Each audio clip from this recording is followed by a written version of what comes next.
قرآن مقصد کو سامنے رکھ کر شادی کے احکام بیان کرتا ہے کہ ان کا مقصد کیا ہے، کیوں ہے یہ حکم۔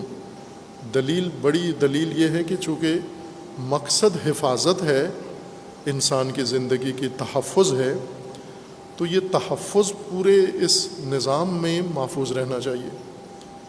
تحفظ کا والا پہلو شادی کا جز ہے، لا ینفک جز ہے۔ شادی کا وہ کام جس میں تحفظ نہیں ہے وہ شرعی حکم شمار نہیں ہوتا، جس میں نقصان ہے، جس میں ضرر ہے۔ جیسے ابھی جو شادیاں ہوتی ہیں کتنی ضرری شادیاں ہیں، نقصان دہ شادیاں ہیں۔ شادی کرنے کے لیے لاکھوں روپیہ، بلکہ اب تو ملینز میں، غریب لوگ بھی جن کے پاس نہیں ہیں وہ مانگ کے گدائی کر کے بھی پھر بھی شادی وہی کرنی ہے، ضرری شیطانی۔ یہاں ایک مومن آیا یہیں لاہور سے، اور اس نے کہا جی کہ مجھے 60 میں غریب آدمی ہوں، آج میری بیٹی کے رشتے کے لیے آنا ہے، لوگوں نے دیکھنے کے لیے، گھر بھی اور رشتہ دیکھنے آنا ہے، تو اس کے لیے مجھے 60 کلو مٹھائی چاہیے، 60 کلو مٹھائی چاہیے، اور 2.5 من دودھ چاہیے مجھے۔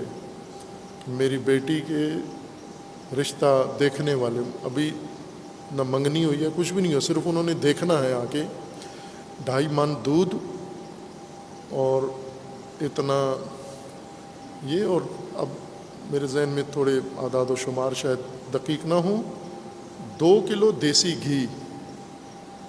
تو یہ آپ مہربانی کریں مجھے پیسے دے دیں تاکہ عزت سے آج میری عزت بچ جائے ہو۔ تو میں نے کہا کہ آپ کرتے کیا ہیں؟ کہا کوئی کام نہیں کرتا ہوں، بس اللہ دیتا ہے تو اس طرح۔ تو میں نے کہا کہ یہ جو آپ کی شادی کا یعنی یہ تو آغاز ہے، آج انہوں نے آپ کو بچی کو دیکھنے آنا ہے جس کے لیے 60 کلو مٹھائی، 2.5 من دودھ، 2 کلو دیسی گھی آپ کو چاہیے۔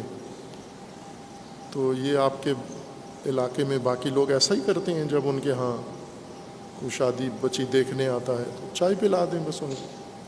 تو کہا نہیں جی وہ ہمارا خاندانی ہے، یہ ہوتا ہے ایسے،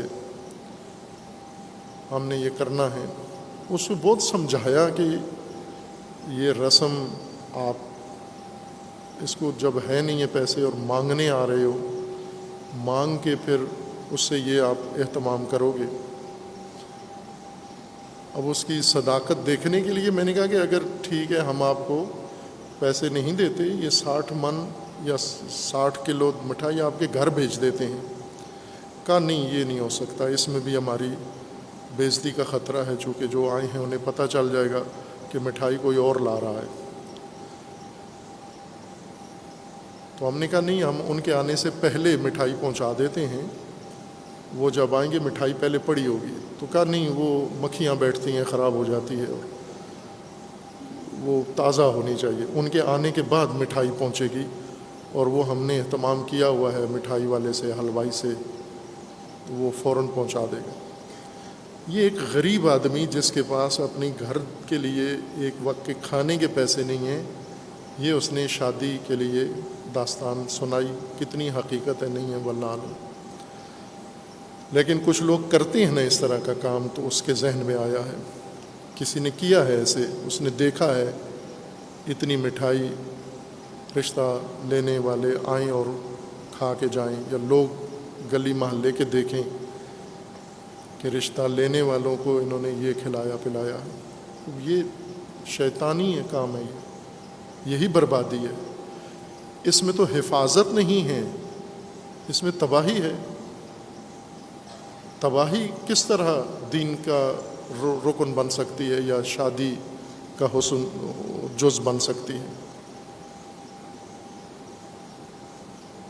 تحفظ تقوی کا معنی ہے، اور شادی عملی تقوی ہے، حفاظت ہی کا دوسرا نام شادی ہے۔ اور اس حفاظت میں کوئی بربادی یا عدم تحفظ شامل نہیں ہونا چاہیے، نہ مادی ضرر ہو نہ معنوی نقصان ہو۔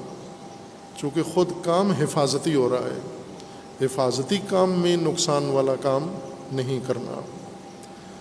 اس کے لیے قرآن کریم کی متعدد آیات ہیں۔ چونکہ اس سیاق کے اندر تقوی کا ذکر آیا ہے، اسی زندگی کے تحفظ کے لیے سورہ مبارکہ بقرہ ہے، آیا 231 میں وَإِذَا طَلَّقْتُمُ النِّسَاءَ فَبَلَغْنَ أَجَلَهُنَّ فَأَمْسِكُوهُنَّ بِمَعْرُوفٍ أَوْ سَرِّحُوهُنَّ بِمَعْرُوفٍ وَلَا تُمْسِكُوهُنَّ ضِرَارًا لِتَعْتَدُوا وَمَنْ يَفْعَلْ ذَلِكَ فَقَدْ ظَلَمَ نَفْسَهُ وَلَا تَتَّخِذُوا آيَاتِ اللَّهِ هُزُوًا وَاذْكُرُوا نِعْمَةَ اللَّهِ عَلَيْكُمْ وَمَا أَنزَلَ عَلَيْكُم مِّنَ الْكِتَابِ وَالْحِكْمَةِ يَعِظُكُم بِهِ وَاتَّقُوا اللَّهَ وَاعْلَمُوا أَنَّ اللَّهَ بِكُلِّ شَيْءٍ عَلِيمٌ۔ اشارہ کیا تھا کہ شادی ایک مکمل، جتنا بھی مرحلہ وار شادی کے جو عمل ہے وہ سب کا سب تقوی کی ہی بنیاد پر ہے، یعنی سب تقوی ہے۔ انتخاب رشتہ کا، شادی کی عمر کو جب پہنچ جاتا ہے یعنی تقوی کا عمل شروع کرو۔ اب آپ کا خاندان کا عضو بیٹا بیٹی خطرے میں ہیں، تقوی حفاظت کا فوراً بندوبست کرو۔ یہ بھی ایک تقوی ہے، والدین کا شعور، خاندان کے اندر شعور، یہ ایک تقوی ہے۔ دوسرا، انتخاب کریں اس کے لیے شادی، وہ انتخاب بھی حفاظت کی بنیاد پر ہو۔ ایسا خاندان، ایسا لڑکی لڑکا جس کو چنو تاکہ خود مزید بربادیوں کا باعث بنے، اور ہو رہا ہے۔ تقوی کو ملحوظ رکھو، یعنی یہ دیکھو کہ یہ زندگی کے تحفظ میں یہ شخصیت جس کو ہم انتخاب کر رہے ہیں اپنی بیٹی کے لیے یا بیٹے کے لیے، یہ حفاظتی، خاندانی حفاظتی نقطہ نگاہ سے کتنا تحفظ فراہم کر سکتا ہے، یا خود کتنا محفوظ ہے، کن کن چیزوں سے محفوظ ہے۔ پھر شادی عملاً ازدواج، نکاح، اس کے اندر بھی یہ تمام چیزیں ملحوظ رکھی گئی ہیں، حفاظت و تقوی۔ اور پھر اس کے بعد اب نکاح جب ہو جاتا ہے، ازدواجی بندھن بن جاتا ہے، اب اس کا تسلسل ہے، زوجیت کی زندگی گزرنی ہے، اب روزمرہ شب روز زوجیت کے گزرنے ہیں ازواج کے آپس میں، اس کے لیے بھی تحفظ بنیادی شرط ہے، تقوی بنیادی شرط ہے۔ اب اس بیچ میں کبھی ناموزوں جوڑ اور بندھن بن جاتے ہیں کسی بھی وجہ سے، کوئی شق نظر انداز کرنے سے ناموزوں گرہ لگ گئی ہے، طبعی طور پر، جسمانی طور پر انفٹ ہیں، ذہنی طور پر کوئی فریق انفٹ ہے، اخلاقی طور پر کوئی فریق انفٹ ہے، یا شادی کے باقی جو لوازمات ہیں، تقاضے ہیں، ان میں سے کسی بھی پہلو سے یہ موزوں نہیں ہے ازدواجی زندگی کے لیے۔ اس کے لیے بھی قرآن کریم نے پہلو رکھا ہے، حفاظتی پہلو ہے طلاق، یہ بھی حفاظت خاندان کے لیے ہے، حفاظت انسان کے لیے طلاق۔ اور جب طلاق کا مرحلہ آئے تو اس کے لیے بھی قرآن نے تقوی مقرر کیا ہے کہ یہ کام بھی حفاظتی تدبیر کے ساتھ ہونا چاہیے، حفاظتی تدبیر کو نظر انداز نہ کریں۔ ہم بنیادی طور پر ہماری جو تہذیب ہے، ماحول ہے جس کے ہم پروردہ ہیں، پرورش یافتہ ہیں، اس میں حفاظتی انتظام کرنا نامردی سمجھا جاتا ہے، کمزوری ہے۔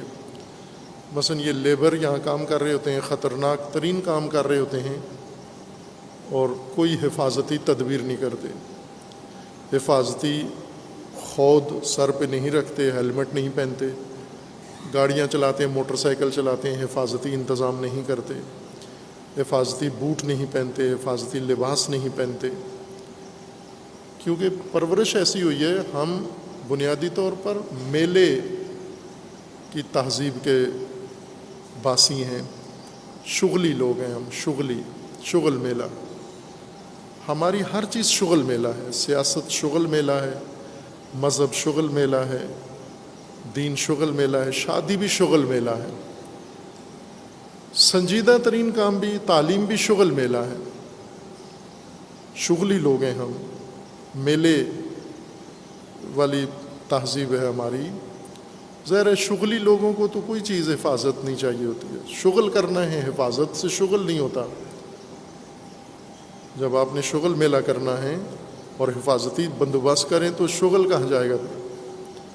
شادی بھی کرتے ہیں شغل میلے کے لیے. حفاظتی تدبیریں کہیں بھی مراعات نہیں کرتے. کسی جگہ بھی اگر ہوں کسی جگہ ان کو ناکارہ بنا دیتے ہیں، ان کو معدوم کر دیتے ہیں، نظر انداز کر دیتے ہیں. قرآن نے سب سے زیادہ حفاظتی تدبیر شادی میں ملحوظ رکھی ہے. حتیٰ طلاق کو بھی حفاظت ہی کے پیش نظر مقرر کیا ہے. لیکن شغلی طلاقیں نہیں. شغل میلہ جیسے شادی کی تھی شغل کے لیے، چھوڑ دیا شغل کے لیے، شغل میلہ ہے. اور کرتے ہیں یہ لوگ. بعض جگہ عورتیں شغل میلے کے لیے شادیاں کرتی ہیں اور چھوڑ دیتی ہیں. نکاح پہ نکاح. ابھی پاکستان کی عدالتوں میں کیس ہیں باقاعدہ کہ شادی ہوئی ہے اور اس شادی پہ وہ خفیہ نکاح تھا، خفیہ نکاح پہ ایک اور نکاح کر لیا جا کر. معروف کیس ہیں پاکستان کی عدالتوں میں. یا شادی ہوئی ہے، کورٹ سے جا کر طلاق لے لی جو شرعی طور پر نہیں ہوتی، اسی کے اوپر اگلی شادی کر لی. چونکہ پہلی بھی شغل تھا، دوسری شادی بھی شغل ہے. اور کرتے جاؤ. یہ شغل جب تک شغلی حص ہے آپ کے اندر، توانائی ہے، شغل مچاتے رہو آپ. لیکن قرآن تو اس کو نہ انسان کو شغل میلے کے لیے پیدا کیا ہے، ایک مقصد زندگی کا، خلقت کا انسان کے لیے مقرر کیا ہے. اس مقصد کے حصول کے لیے یہ سارا زندگی کا نظام بنایا ہے، جس میں ازدواج بنیاد ہے، شادی بنیاد ہے اس کی، اس مقصد کے حصول کے لیے. لہٰذا ہر مرحلے کو تحفظ کے ساتھ تدوین کیا گیا ہے، از جملہ طلاق بھی.